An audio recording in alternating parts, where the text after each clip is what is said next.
El texto que compila Abreu en ese libro plantea un poco cuál es la historicidad que tiene los procesos educativos y cómo la escuela va atravesando diferentes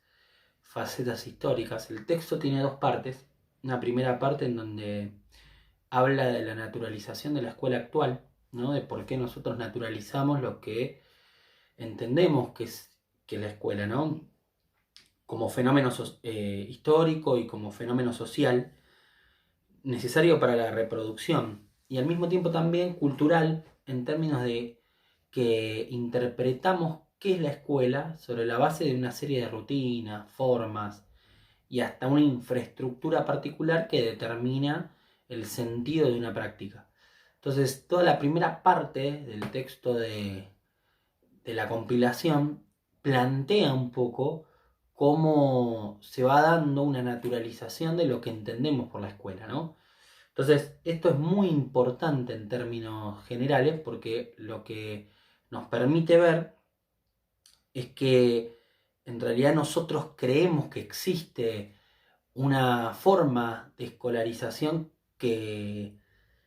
nos impide ver o cuestionar que existieron otras formas de escolarización en otro momento histórico y que al mismo tiempo también esta manera hegemónica de pensar el sistema educativo, esta manera que se impone para pensar el sistema educativo, implica una invisibilización de otras formas de transmitir conocimiento que se dio a lo largo de la historia. Y en esa cuestión que permanece invisible, hay un recorrido histórico que tiene que ver con las explicaciones un poco de los modelos de escuela, que es la segunda parte del texto, en donde él aborda una serie de modelos de escuela, habla de la escuela sobre alfombras, de la escuela del ciudadano de Atenas, habla de la escuela romana, habla de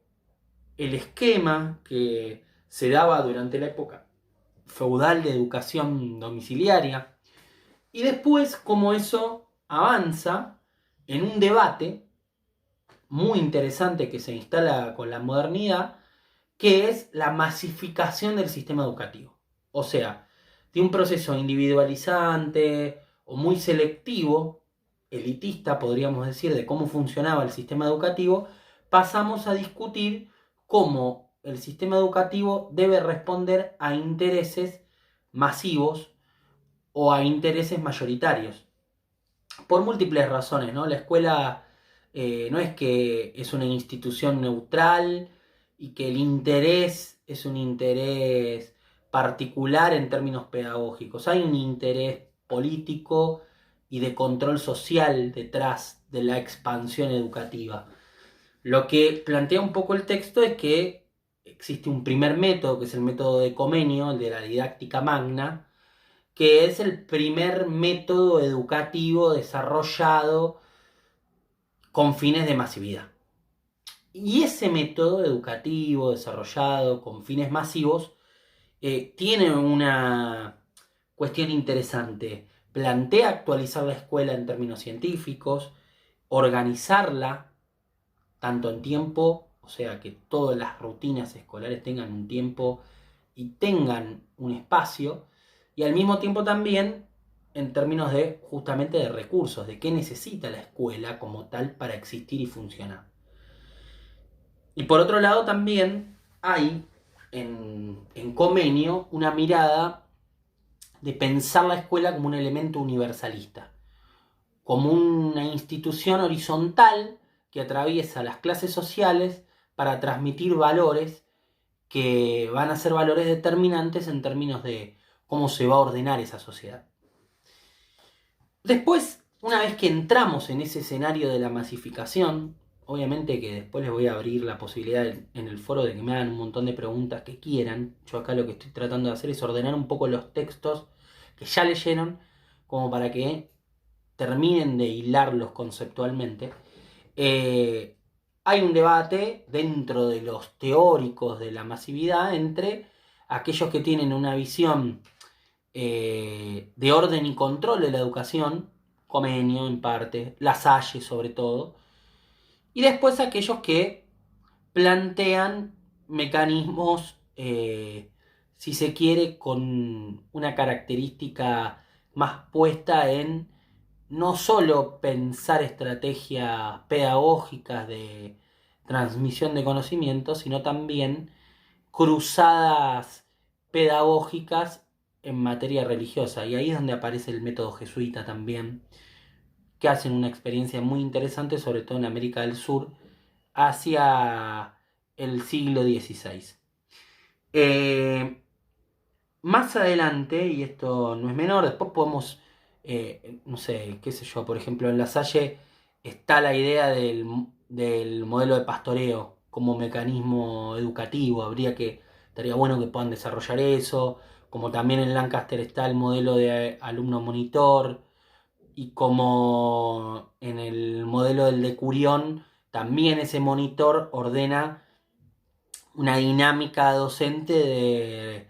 del docente como juez del sistema y del conocimiento sobre todo, ¿no? Me parece importante diferenciar esa etapa previa a la revolución industrial, que es cuando la educación otra vez vuelve a tener otro fin social, que tiene que ver fundamentalmente con la necesidad de escolarizar el saber. La revolución industrial tiene una necesidad importante en términos de garantizar ciertos conocimientos básicos para desarrollar procesos que colaboren en el modelo productivo, y eso se da desde una lógica no menor de simultaneidad académica, por un lado, o sea, hay que enseñar en todos lados lo mismo, y en segundo lugar como una estrategia de control permanente en términos de que la función educativa tiene que ser una función de control exhaustivo de los cuerpos, y por sobre todas las cosas tiene que favorecer al desarrollo de una sociedad disciplinar. Eso plantea en el capítulo 2,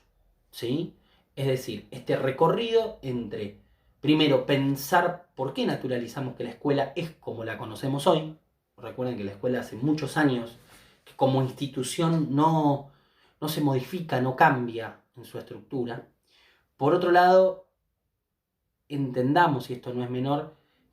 que la escuela no siempre funcionó de la misma forma. Por eso es bueno dividir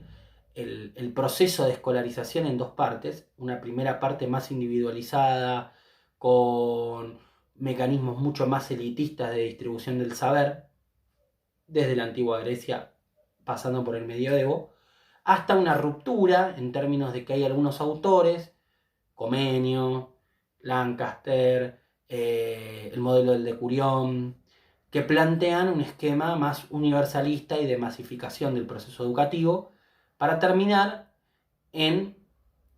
el proyecto de escuela que empieza con la revolución industrial, que tiene que ver con un modelo de escolarización del saber, de control y constitución de una sociedad disciplinaria,